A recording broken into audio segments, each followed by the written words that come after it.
Good morning, everyone. So today's video is all about books because I love books and I have a lot of them, as you can tell. And so I want to share with you guys. I was gonna do five favorite books, but that's way too hard. So I changed it to 5 favorite authors, and even that is really hard. So I'm gonna start out by saying that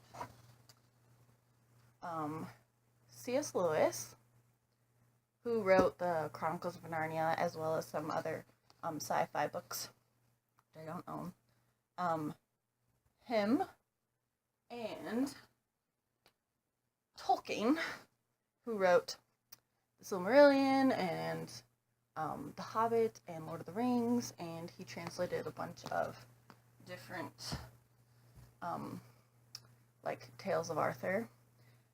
They're on a different level. They are like, if I could ever write like them, that would be the most amazing thing. So they don't count. And side note, I actually got to take a class in college all about Tolkien, which was probably my favorite class ever, because we got to read like everything of his, and it was required for me to own all of these books, which was lovely. They were the first ones I got. So my favorite, I cannot say that.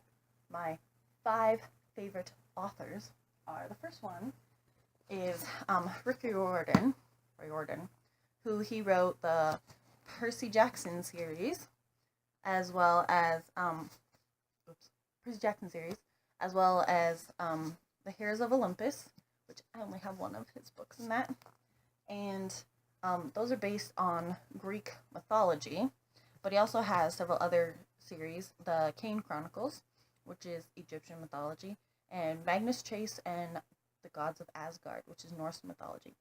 And I've read all of those, but I don't own them.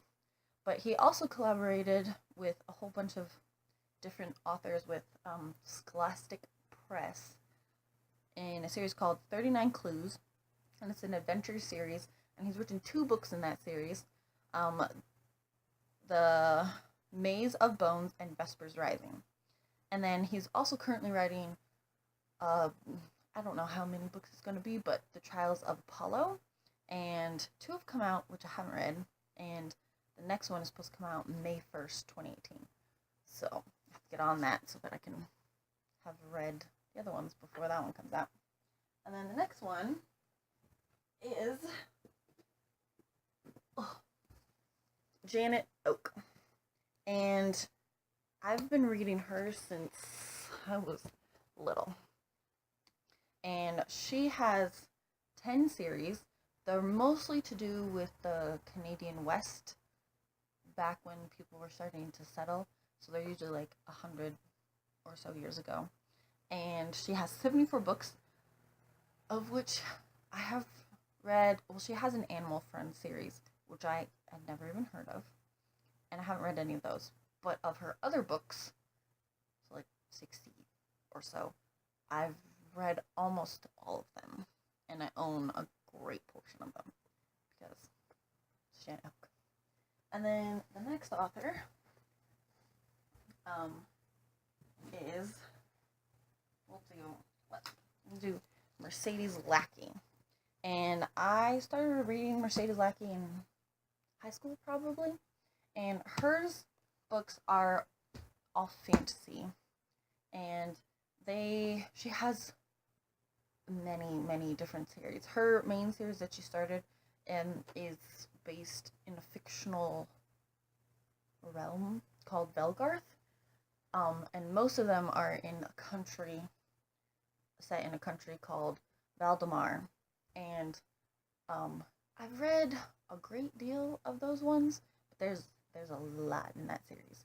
And she has many other series, probably about 15 different like collections of different worlds and stuff. The ones that I've most enjoyed are the Elemental Masters, which are set mostly around World War II England, but they're about people called masters, elemental masters. That's the name of the series. And they have magic in either air, wind, earth, air, wind, air, fire, earth, and water. And so it takes place in the context of like the history of World War II. Not all about actual fighting, but around that time period. And they're also based loosely on fairy tale stories, so like Snow White and Sleeping Beauty and ones like that. So, and I love fairy tales, so it's really cool. But she also has another one, which is called 500 Kingdoms, which is also based on fairy tale stories, where in this realm, the 500 Kingdoms, there's this thing called the tradition, which is basically what we know as fairy tales, and like pressures people into following fairy tale cliches, I guess. And then these books are all about how they like overcome that tradition, and it's really interesting. It's very cool. But she has written over 140 books, so she's very fast at writing. So they're not like super high quality, but they're really good books. And then the next one is L.M. Montgomery, which this is only a couple of her books. And I actually found out when I was researching for this video that she has written over 530 short stories, which I had no clue, 500 poems, 30 essays, just 21 full novels. And I've loved the Anne of Green Gables series since I was little, and Anne is somebody I looked up to because I always wanted to be like her. Yeah, I had no idea she had so many other works, and most of her short story, well, a good deal of her short stories focus on the characters from Anne of Green Gables world, and her other novels and short stories are mostly based in P.E., Prince Edward Island. And yeah, now I have a whole new realm of reading material, which is great. And then this last one is my favorite author, and I own quite a few of his books, but definitely not as many as I wish to, because I would like to own all of them. But it's Terry Pratchett, and most of his books are based on the Discworld, which is this world he made up of a turtle with the great Antwine, with 4 elephants on his back, and the world up here, and it's flat. And it's called the Discworld, and it just floats through space.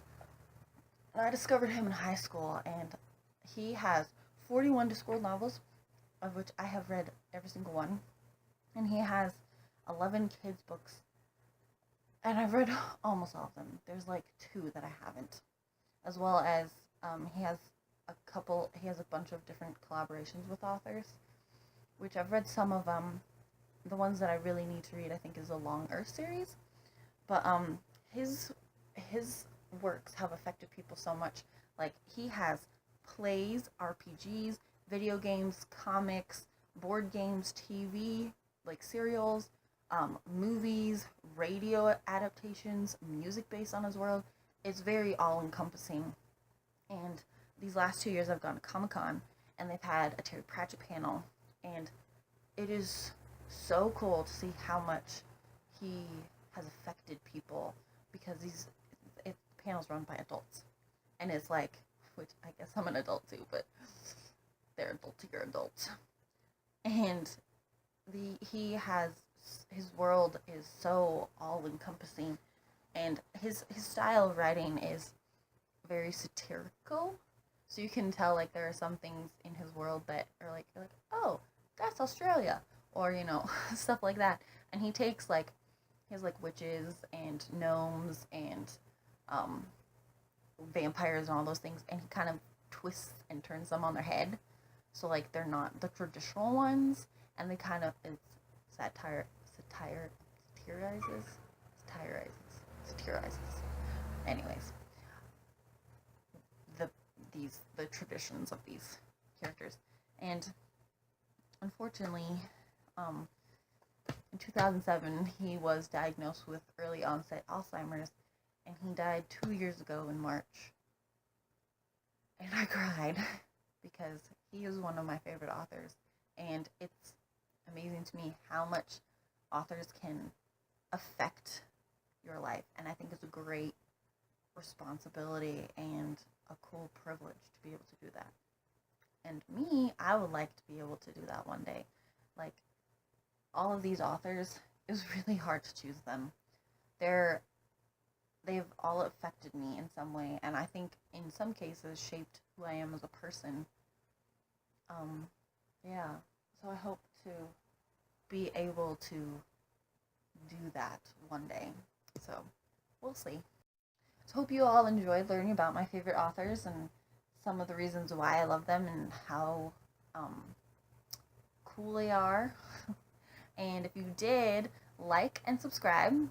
Subscribing just notifies you when I upload a new video.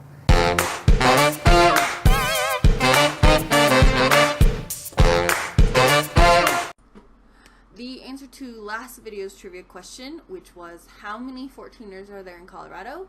The answer is 53. So, yeah. So, this week's trivia question is, or answer to this week's trivia question is actually found in the video. So, if you want to find the answer, go back and watch the video. But the trivia question is, what date is Rick Riordan's new book coming out? So leave your answer in the comments below and come back next week. See you guys later. Bye.